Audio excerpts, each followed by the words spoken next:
At Coinbase, security is more important than anything else. Coinbase is a company that allows for storage and exchange of cryptocurrencies. Protecting banking infrastructure is difficult, but in some ways the stakes are higher with Coinbase because Bitcoin is fundamentally unregulated. If a hacker were able to siphon all of the money out of Coinbase accounts, Coinbase would have no recourse.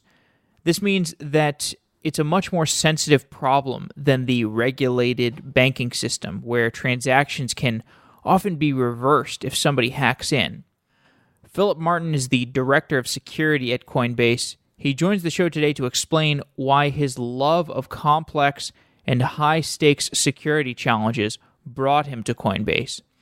Phillip has some specific points around Coinbase and some more abstract points about security that were very useful to me. I really enjoyed this episode. Phillip is an interesting personality and is somewhat different than some of the other people I've interviewed on Software Engineering Daily, perhaps because of his love of high-stakes security problems. And I think you're really going to like this episode. This is the third and final episode in our series about Coinbase. Our first two episodes covered the currencies of Coinbase and the fraud prevention techniques that the company uses. We would love to hear your thoughts on this series and any other suggestions or feedback you have. Maybe you have some ideas for other series we should do, or just other topics and episodes, or any general feedback. You can send me an email, jeff@softwareengineeringdaily.com.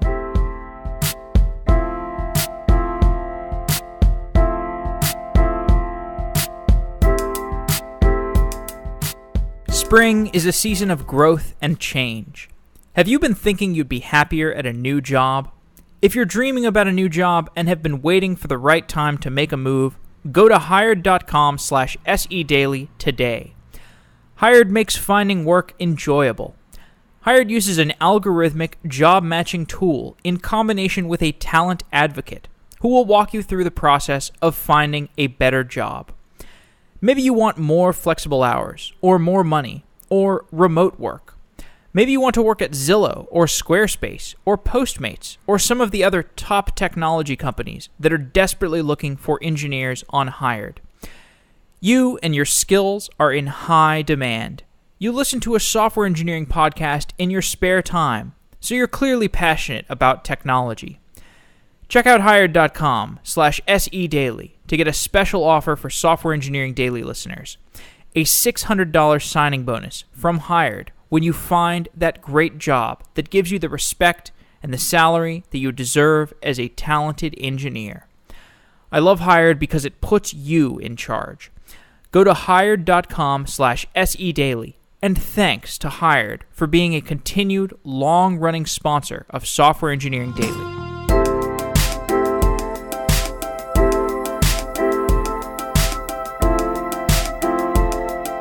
Phillip Martin is the Director of Security at Coinbase. Phillip, welcome to Software Engineering Daily. Thanks for having me.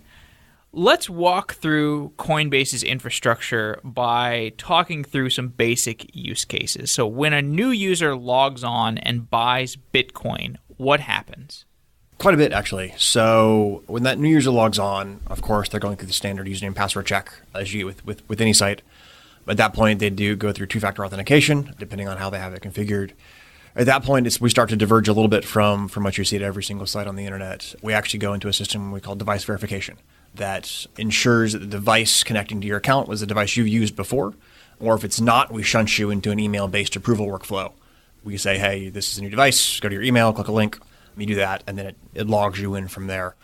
At that point, you're sitting in your Coinbase account, and you want to, the question was, right, buy Bitcoin, right, or Ethereum or Litecoin or what have you. So at that point, if you're a brand new user, you're connecting a payment method. This is a credit card, bank account. That gets into a lot of really fun payment system stuff that I'm really not qualified to talk about. Luckily, we went into that with Soups. Oh, outstanding. It is. Those guys have an insane job. Every time I look at the complexity of modern payment systems, the ACH system, for instance, it just boggles my mind. Raises my faith in cryptocurrencies. So after you've added a payment method of some sort, at that point, you're going to submit a request to say, I want to buy N number of Bitcoin. Depending on the payment method, it's either instant or delayed, essentially based on when we get the money. At that point, we would then acquire the Bitcoin on the market at the exchange rate we quoted you when you put the buy in, and we would make a ledger entry that says this person has this amount of Bitcoin. That Bitcoin would then go, or Ethereum Litecoin, would then go into our hot wallet. So we have a 2-tier system for asset storage, just digital asset storage, essentially a hot wallet and a cold wallet. The hot wallet means it is online and programmatically accessible to our internal systems, right? We automatically send Bitcoin out of it. Bitcoin goes into there initially. The cold wallet is completely offline. The cold wallet has no programmatic way of moving those coins out of that storage from our systems. It requires significant human intervention to get those coins out. The nice thing is that it's asymmetric, and depositing coins is super easy. So it's a really nice way for us to shunt risk off into these cold storage systems. It's really analogous, if you want a real world analogy, to the time safes you see in retail stores, right? Where tellers or whoever can put money in a slot in top. It's pretty easy to get assets in, but to remove the assets, right? It's a more complicated procedure. There's like a certain time frame that's necessary. A specific person has access, things like that. So you mentioned the fact that you're not really involved in the payments side of things. People who are hearing the word security, your director of security, they might be a little confused. Where does the payments fraud, anti-fraud system end and the security begin? Where are the partitions drawn? That's a great question. It's honestly a little bit fuzzy sometimes. The same techniques that fraudsters may use to defraud us of money are linked to techniques that people whose aim is account takeover may use. A lot of the same back-end systems we use to mitigate risk of both sides. A great example here is our ID verification process, right? We use that when you add a payment method to make sure that your name is the same name as on the payment method. And you have to go through and give us a copy of your ID, and we do some automated OCR stuff. It's pretty cool. We use that same system when you want to reset 2FA on your account. If you lose your authenticator device, for example, you'll go through and we'll validate your username and password. We'll, depending on how your account is set up, we'll validate any other method you may have attached. And then we'll say, awesome, give us a scan of your ID and give us a selfie of your face with your ID. Mm-hmm. And use that to facilitate the account reset process. So it's a control that's active on both sides. In general, you've talked to Soups, right? There's a whole separate risk organization that's focused on that anti-fraud use case that we collaborate with extremely closely on the joint space between anti-fraud and anti-account takeover. Mm-hmm. You mentioned this term account takeover. I've talked a little bit to Soups about this. I know that Coinbase sees the leading edge of fraudsters and hackers that are doing stuff, and one of these is this account takeover method, and specifically the cell phone, phone number takeover method. Talk a little bit about this idea of account takeovers and what that actually means. Yeah, absolutely. It's really, I think, a great public service announcement for anybody who's dealing in the technology space. We see this a lot. A lot of other companies don't see it yet, but it's coming. Yeah. So account takeover generically, I guess let's start at the very top and dive into it, right? Account takeover is what happens when a third-party hacker is able to gain access to your account. This can be done a number of ways, but the most popular way is very, very non-technical and very socially engineering focused. What generally happens is these attackers will get a list of people they want to target. They tend to be high net worth individuals. They tend to be, or people associated with digital assets in some way.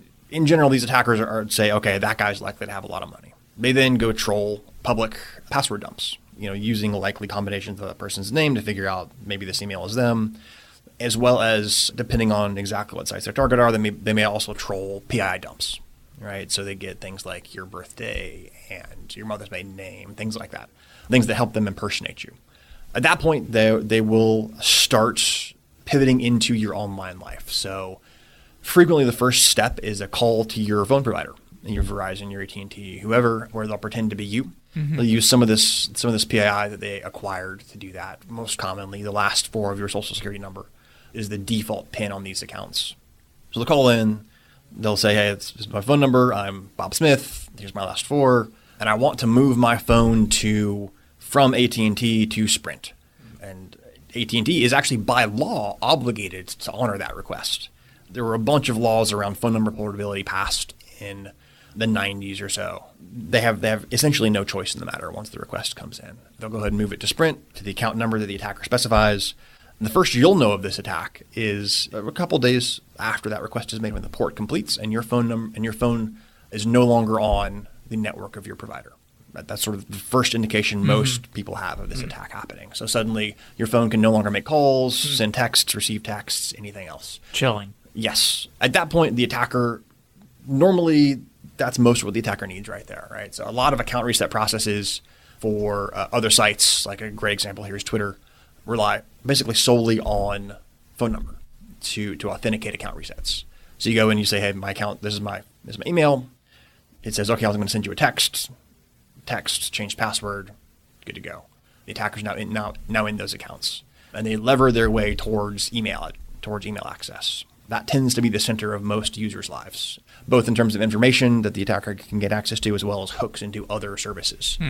Once the attacker gains that, methods vary. It could be password reuse. It could be another common thing is people's recovery email address on their primary email address is normally one that they haven't even considered in years. They haven't thought about it. They haven't secured it. Alumni addresses are very common backup addresses in this case. And just ask yourself, if the linchpin of the security of my Gmail account, which has great security, Google does an amazing job at giving users security options, is this alumni address that doesn't even offer 2FA. Right. What does that say about my risk model here, right? The attacker just needs to breach that. They completely bypass most of the controls on this. Yeah. And this is in general what the attackers are exploiting here, this asymmetry of protection where people, and this is true across the board. I think this is just as true of software engineers as it is of, my mom or my dad. Don't generally sit down and create a threat model of their lives. Right? You don't sit down and say, okay, I do it compulsively, and I still don't do it well. I can audit myself and be like, I'm doing a terrible job. Yep. Yeah. So even if you do it, it's really, really hard to do and do consistently and do right and do all the time and make the good security decision, not the convenient performance or access or whatever it is. Well, a large part of that is that social engineering attacks are so hard to model and defend against. Absolutely. 100%. I think in these cases in particular, it's hard because it's also relatively new, right? When we think about the mass rise of 2FA started with SMS. Obviously 2FA has been around quite a while, but the broadening appeal, and now there are lots of articles, and everyone knows you need to have two-factor authentication. And what do? Well, you can install an authenticator app and scan a QR code, and remember you have to have this thing with you all the time.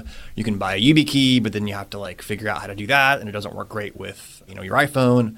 Or you can get an SMS, which is really convenient. People get them all the time.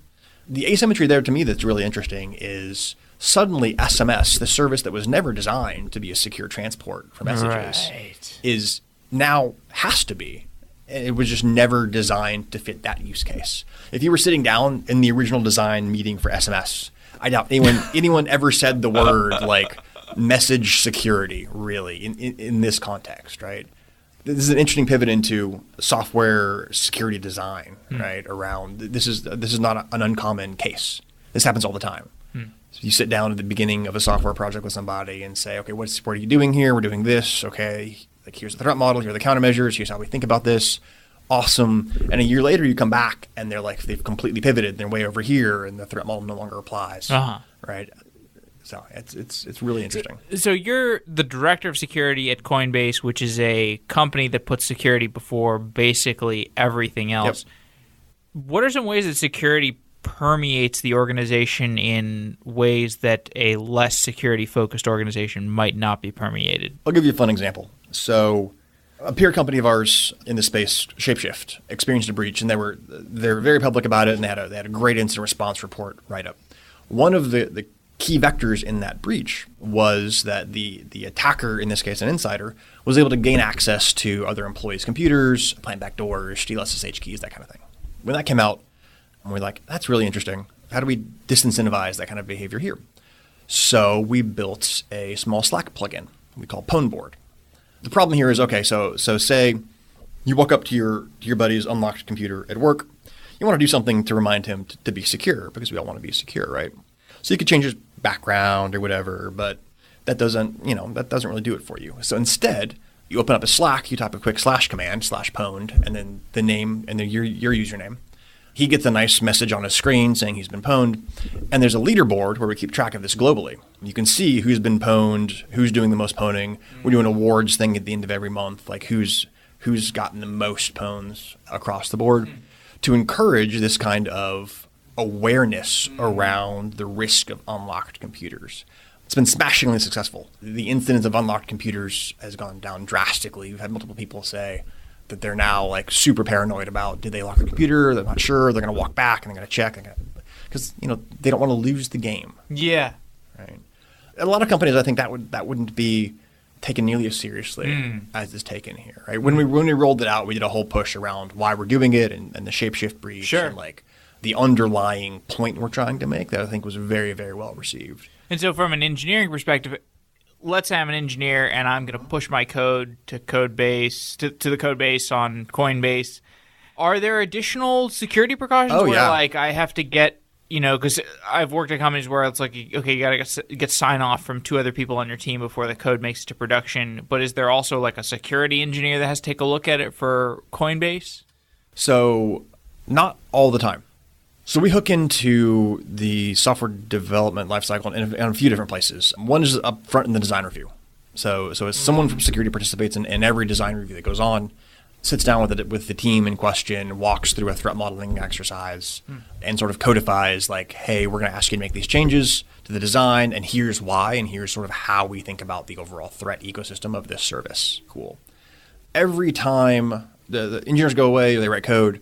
Every time anyone does a PR within Coinbase, and we use GitHub Enterprise internally, there's a requirement for peer sign-off. This requirement is escalated in line with the sensitivity of the service, right? So if you want to merge a PR on random service, you're going to need a +1 from somebody. This is actually enforced by our underlying merge systems. So if you go and say, I propose this PR, what we generally do is we'll toss it in the team channel in Slack and say, hey, I got a PR up, can I get a +1? Someone else on your team will go, we'll do the code review, we'll +1 it. We actually authenticate our +1s with Duo. So that they actually type +1 or they type comments into the PR. They then going to do a push on their phone that says, hey, you just +1 this repo, this commit. Is that actually you? And we say yes. And then depending on how sensitive the repo is, they might need 2 or 3. Wow. At that point, they can merge that PR. What also happens before they can merge the PR, obviously we run through CI testing. We also run through automated security scanning on every single PR, and we'll block merges on PRs that fail security scanning. So this is mostly static analysis, right? So across Node and Ruby and our front-end JavaScript.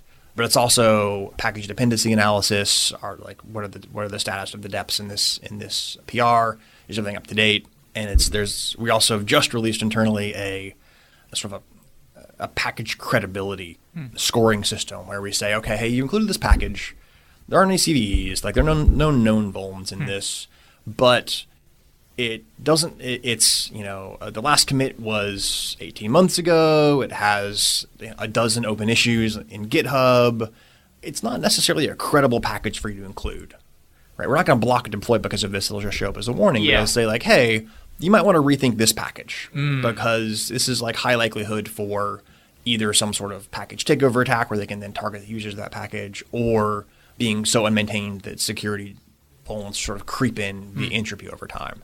So after all that goes through, passes static analysis, it passes the dynamic checks, it passes our grep-based checks of like, hey, if you're doing a React project, I shouldn't see dangerously set inner HTML in your code. Right. Or if I do, you should like explicitly flag it and we should know about it and we should talk to you about what that means. Right.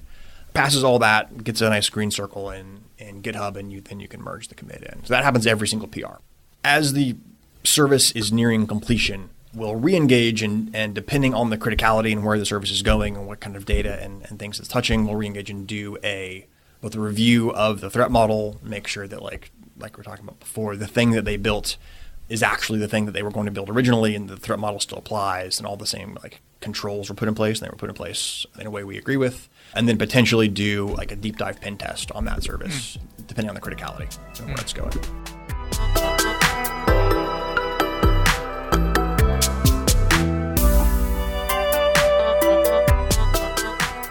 At Software Engineering Daily, we need to keep our metrics reliable. If a botnet started listening to all of our episodes and we had nothing to stop it, our statistics would be corrupted. We would have no way to know whether a listen came from a bot or from a real user. That's why we use Encapsula to stop attackers and improve performance. When a listener makes a request to play an episode of Software Engineering Daily, Encapsula checks that request before it reaches our servers and filters bot traffic, preventing it from ever reaching us. Botnets and DDoS attacks are not just a threat to podcasts. They can impact your application too. Encapsula can protect your API servers and your microservices from responding to unwanted requests. To try Encapsula for yourself, go to encapsula.com/sedaily and get a month of Encapsula for free. Encapsula's API gives you control over the security and performance of your application, whether you have a complex microservices architecture or a WordPress site like Software Engineering Daily. Encapsula has a global network of over 30 data centers that optimize routing and cache your content. The same network of data centers that is filtering your content for attackers is operating as a CDN and speeding up your application. To try Encapsula today, go to encapsula.com/sedaily and check it out. Thanks again, Encapsula.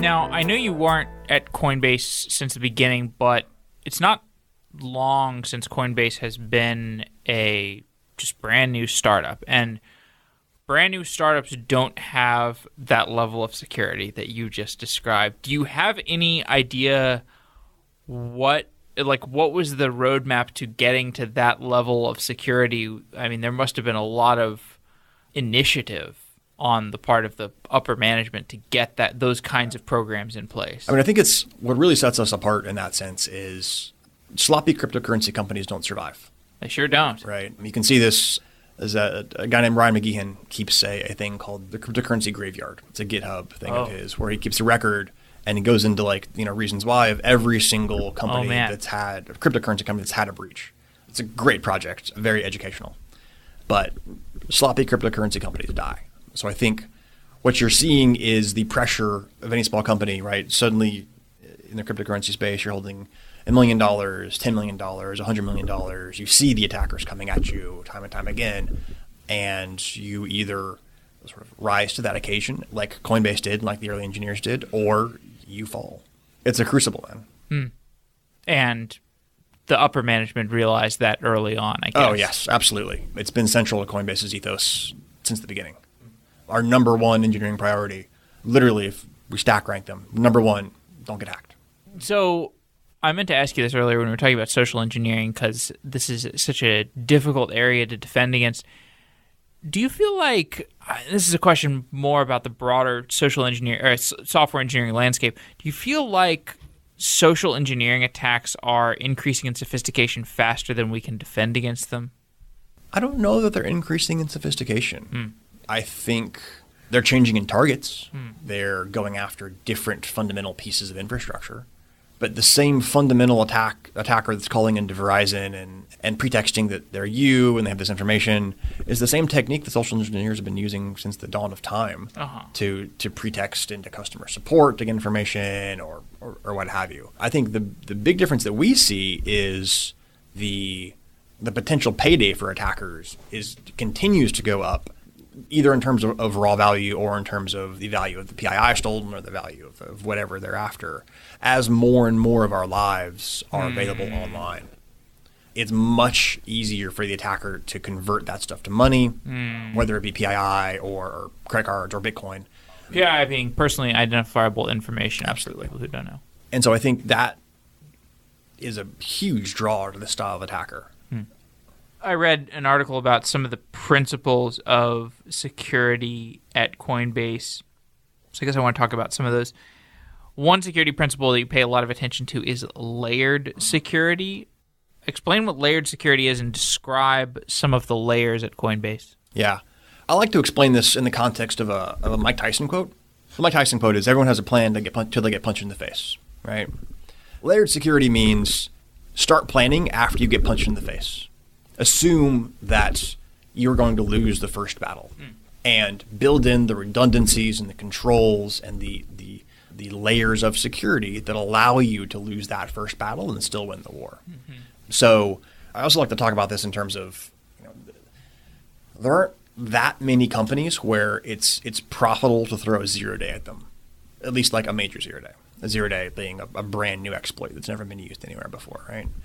If you actually, like, when you think about it, most places you see 0-days used, you hear about them used, are actually by either governments or companies closely aligned with governments. And you're saying that because the cost of the 0-day is like $500,000 on the black market to right? get. Okay. So government pays for it and they target somebody that's of immense value to them. Right. So your return better be more than $500,000 or $1 million or whatever the cost of the 0-day is. Exactly. I think Coinbase is one of the few places where that store liquid value, right? Where cryptocurrency, right, is liquid value in a way that can't then likely be clawed back like the traditional financial system, where it starts to become worth it to spend a 0-day in the attempt to breach Coinbase. And when you start from assuming 0-day, that's where we go back to the Mike Tyson quote, you're going to get punched in the face. Right? And so the plan has to start from there, right? It can't start from this nice steady state of, we got an IDS alert about a suspicious actor and blah, blah, blah, blah. It has to start from the actor somehow landed on a front-end box. What do you do now? So then when you do that, you start to build in, we're a microservices architecture, which is pretty handy in this case, but you start to build in internal trust boundaries around, okay, this is a front-end box, this can talk to these other things. Yeah. Those things are authenticated in this way. Requests you build in channels for the second-tier systems to confirm requests with other first-tier systems. Really go into that in more detail. Yes. First tier, second tier. So an example here. Oh, these are the layers you're talking about. Yeah, okay. Exactly. In terms of like the first layer would be the service that's talking directly to customers, right? Yeah.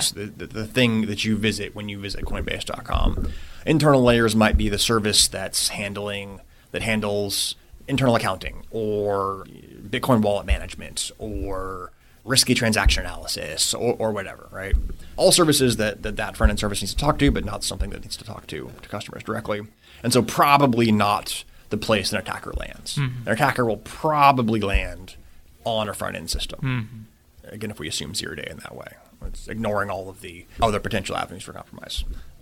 At that point, what we want is back-end systems that don't fully trust that front-end system. We want to be able to cross-confirm requests and make sure, did a user really do this, or is this an attacker on the system? We want to be able to rapidly detect that attacker, which, again, microservices are a great boon here because they have limited functionality. They only do so many things. A traditional general-purpose server environment, right? You might have a very active system with lots of different commands and processes and systems running at the same time. Inside of a Docker container, inside of a microservice, you just don't have that. Right? The list of normal things is extremely small, so we can build in alerting that's extremely targeted to anything outside the norm for that service. And then we can build in controls on top of that around rapidly responding and effectively isolating, and both being able to rapidly recover and effectively investigate anomalies that we see inside the environment. A lot of the shows that we've done around microservices, we're not typically talking about security. We typically assume a secure system. I'm not sure why we do that, but typically about like preventing outages and stuff. But when we talk about security, and so by the way, in those shows, a lot of what we talk about is observability. When you're able to, that's the buzzword of the day, but like, when you want observability because you want to be able to turn your raw logs into monitoring details that you can easily look at in a dashboard, and anybody can glance at the dashboard and say, okay, here's the health of my different services. Okay, here's the request path. Everything looks good. Yep. Does that play into security as well? Like, how does observability fit in with security? Absolutely, it's absolutely critical. I generally talk about it internally as telemetry, but observability works too. Okay. But in two cases. Number one, in a microservices architecture, you tend to cycle these boxes more than you would in a traditional, sort of pets not cattle infrastructure. And in that sense, that's both good and bad, right? It forces attackers to move around, but it also means if as the data and research has shown us, the mean time to detection is in the months range. By the time you detect the actor in your environment, their initial entry vector has probably been redeployed, a dozen times. How do you walk that back effectively? How do you, answer questions like, well, where else was the attacker if all that data is gone? So in that sense, great logging, great observability, great telemetry, I think is absolutely core to security in a microservices architecture. Secondarily, I think the thing that really helps security microservices is simplicity, is the focus that's implied by a microservice. A microservice isn't doing 10 things. It isn't necessarily talking to 1,000 different services, internal and external, but has a much more simplified set of behaviors and actions. It's also, from my perspective, better because it's simple. It's the code is generally much easier to audit. Right? You talk about a 4 million line, monster of an application. Not even the developers know what's going on in that application, much less a security guy trying to audit it. Right? You talk about a 200 line microservice. It gets to be interestingly easy to audit. Now, the hard part then becomes the system complexity scales immensely. So the problem moves from how do I audit this 3 million lines of code to how do I audit these 3,000 microservices communicating with each other and trace data paths, right? How do you build a data flow diagram in a massive microservice environment? It becomes very interesting and challenging to just start to address that problem. Because, if you're a threat modeling enthusiast, the first real step of any good threat model is that data flow diagram. What are my inputs? What are my outputs? And how does it move in between those two things? Okay. We're talking about building infrastructure and maintaining it and observing it. What Coinbase does for a lot of users is stores cryptocurrency. And cryptocurrency is electronic money, so you're storing it in a database somewhere. What does that database look like, and what do you have to do around that database in the action? Because we've been kind of talking about the services that are on top of that. So what is the actual storage model of? And I know there's like a distributed cold storage and stuff like that. Maybe you could just talk about the actual storage model. So there are two pieces of critical.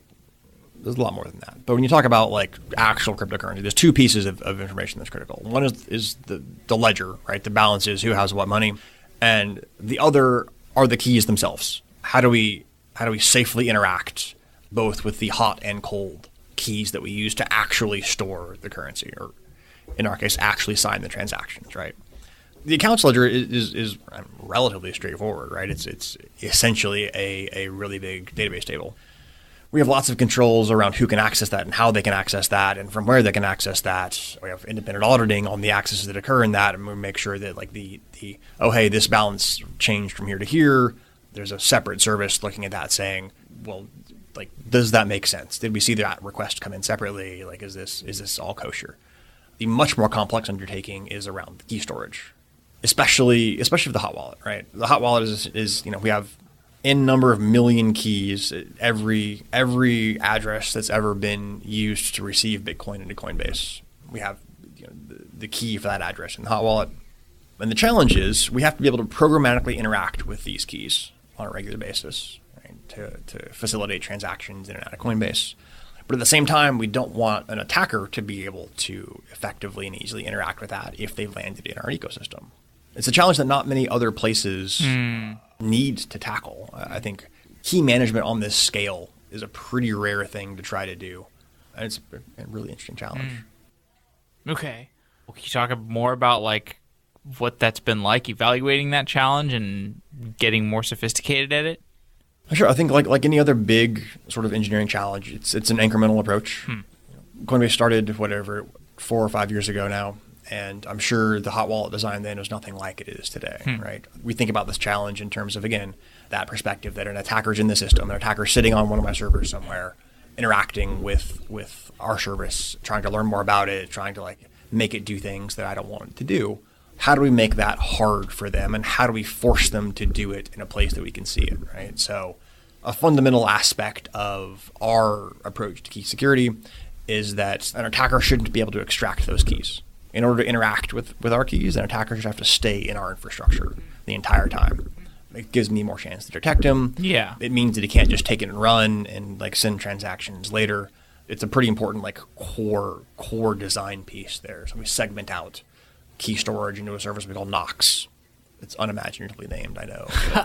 So Knox's single and only job is to manage keys and sign transactions.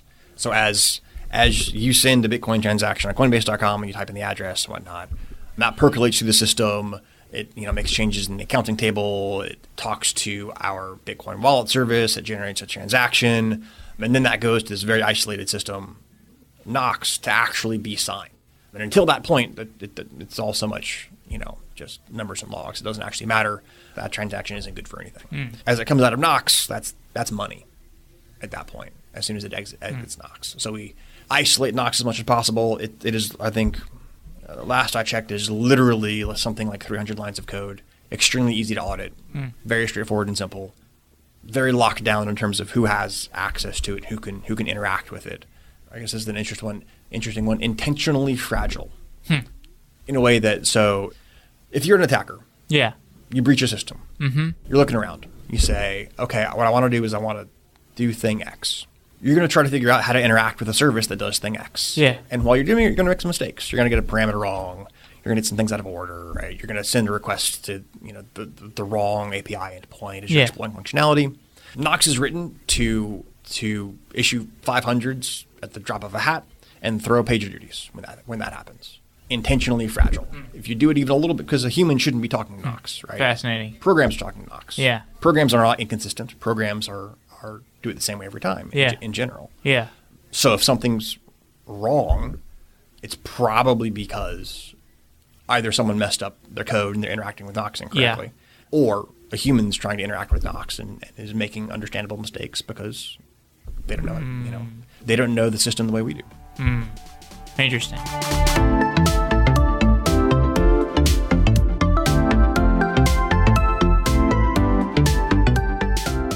Hosting this podcast is my full-time job, but I love to build software. I'm constantly writing down ideas for products, the user experience designs, the software architecture, and even the pricing models. Of course, someone needs to write the actual code for these products that I think about. For building and scaling my software products, I use TopTal. TopTal is the best place to find reasonably priced, extremely talented software engineers to build your projects from scratch or to scale your workforce. Get started today and receive a free pair of Apple AirPods after your first 20 hours of work by signing up at toptal.com/sedaily. There is none of the frustration of interviewing freelancers who aren't suitable for the job. 90% of TopTal clients hire the first expert that they are introduced to. The average time to getting matched with a top developer is less than 24 hours, so you can get your project started quickly. Go to toptal.com/sedaily to start working with an engineer who can build your project, or who can add to the workforce of the company that you work at. I've used TopTal to build 3 separate engineering projects, and I genuinely love the product. Also, as a special offer to Software Engineering Daily listeners, TopTal will be sending out a pair of Apple AirPods to everyone who signs up through our link and engages in a minimum of 20 work hours. To check it out and start putting your ideas into action, go to toptal.com/sedaily. And if you're an engineer looking for freelance work, I also recommend TopTal. All of the developers I've worked with have been very happy with the platform. Thanks to TopTal for being a sponsor of Software Engineering Daily.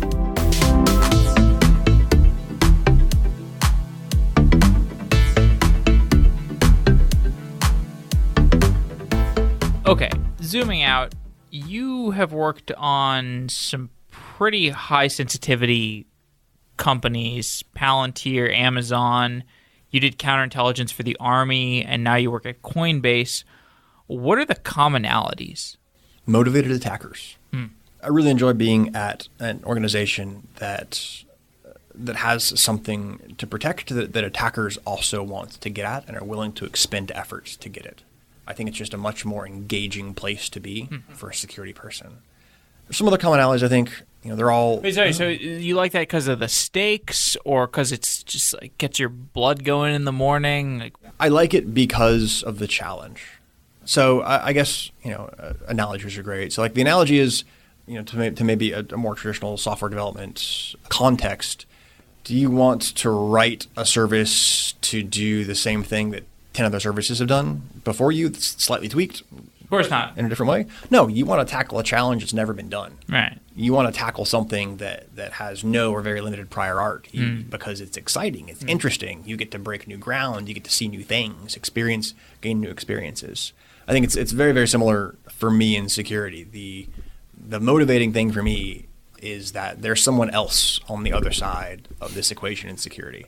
There's another human out there somewhere, right? That is trying to do something that I don't want them to do.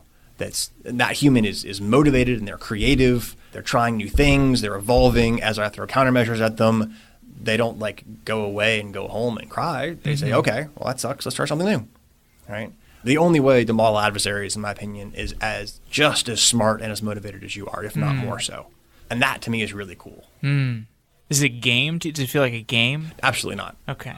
When you say game, I get the context of like the outcome. Maybe doesn't matter, but is like less important. You played a good game. Congratulations. Right. Whatever.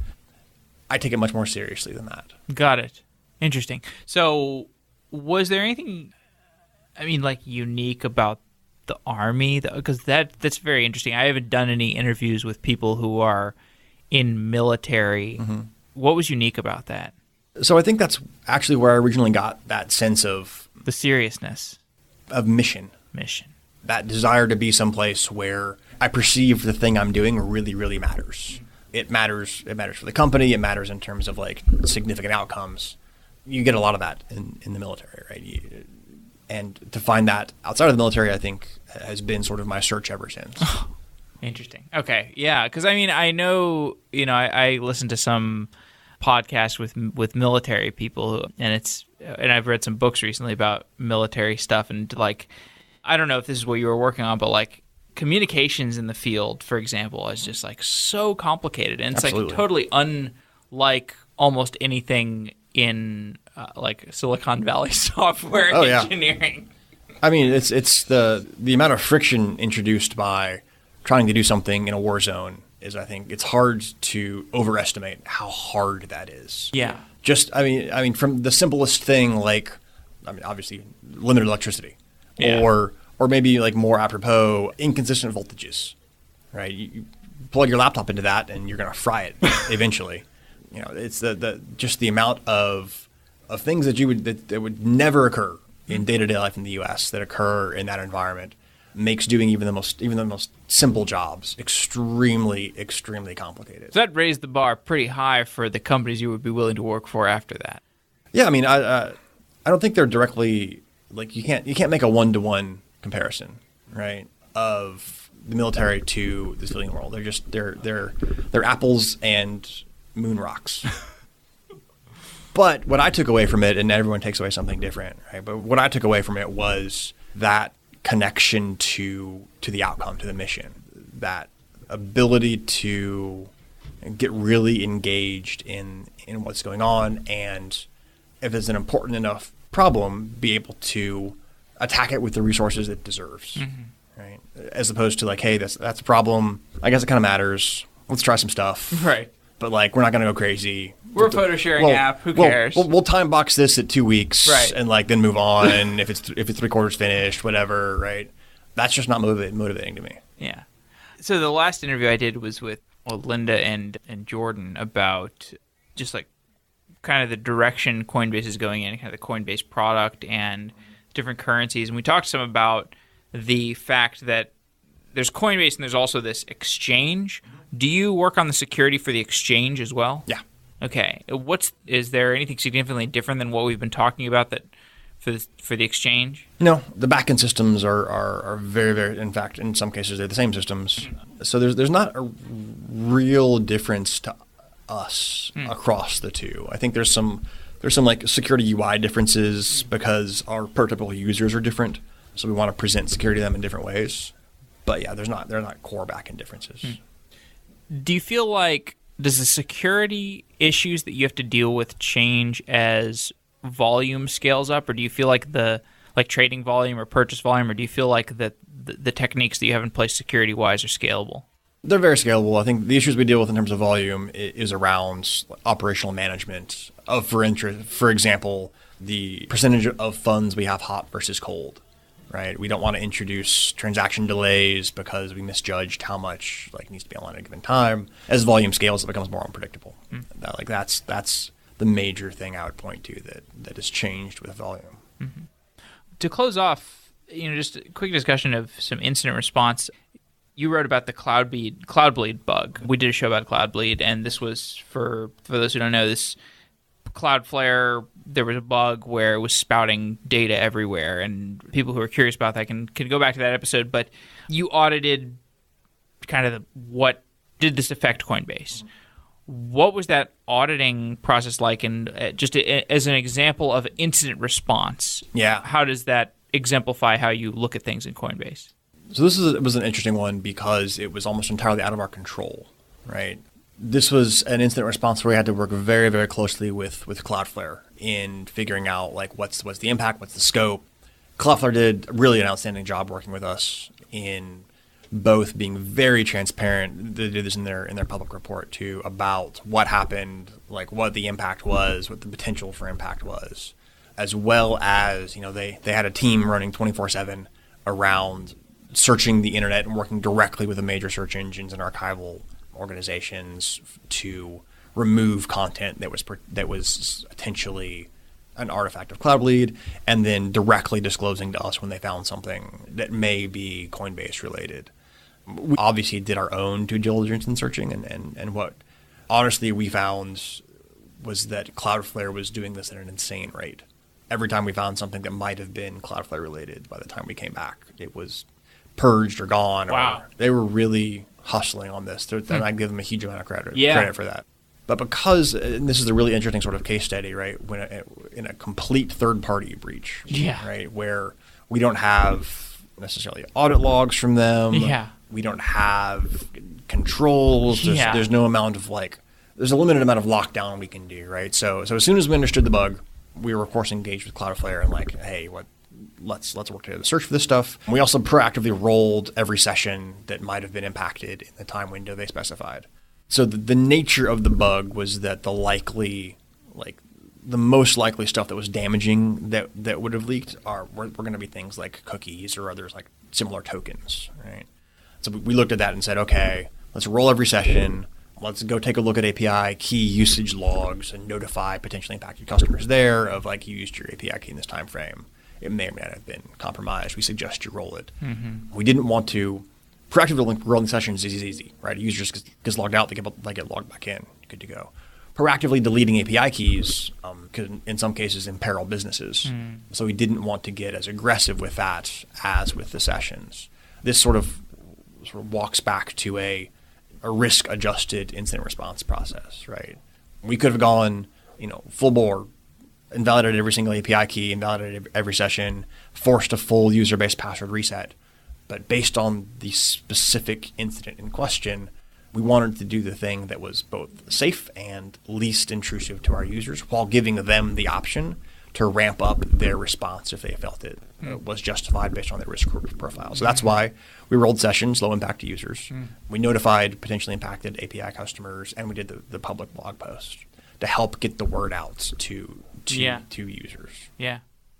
Okay. Well, I mean, it's such an interesting case study because it's simultaneously makes you optimistic and pessimistic. Absolutely. Pessimistic in the sense that oops, a cloud service and there's no control over what you can do to respond to it as a customer of that service where you had data breach, but optimistic in the sense that their response was so beautiful. Yeah. And they're a great example. Although the underlying sort of concept here, that the third-party vulnerability management and third-party breach response is, I think, a huge area of risk across the board and only becoming more so. Yeah. I think this is especially true for startups. The siren call of, or small companies, the siren call of this third-party company where you can just outsource this thing to. This is an important thing, but it's a thing that's not core to your business, and they'll take care of things for you, right? Until they don't anymore. until there's a breach, until there's a problem. The small organization, it's hard to spend the resources to know what third parties you should trust, and what third parties might not treat your data like you would treat it. Yeah. Like that's the fundamental bar I hold for our vendors when we talk to them is, I'm going to give you this data. Okay, you're going to do this thing for me. That's awesome. Are you going to treat it like I would treat it if I held it in my own systems, or better? Right? Are you going to cooperate? Are you going to be logs? Blah, blah, blah. Like there's a bunch of sort of ancillary questions that go along with that, right? But like the fundamental bar I want to see is, are you going to treat it like I would treat it? Okay. Well, good build versus buy evaluation. Okay, well, thanks. Thanks, Phillip. This has been a great conversation. Really enjoyed it. Me as well. Okay, thank you. Thanks to Symphono for sponsoring Software Engineering Daily. Symphono is a custom engineering shop where senior engineers tackle big tech challenges while learning from each other. Check it out at symphono.com/sedaily. That's symphono.com/sedaily. Thanks to Symphono for being a sponsor of Software Engineering Daily for almost a year now.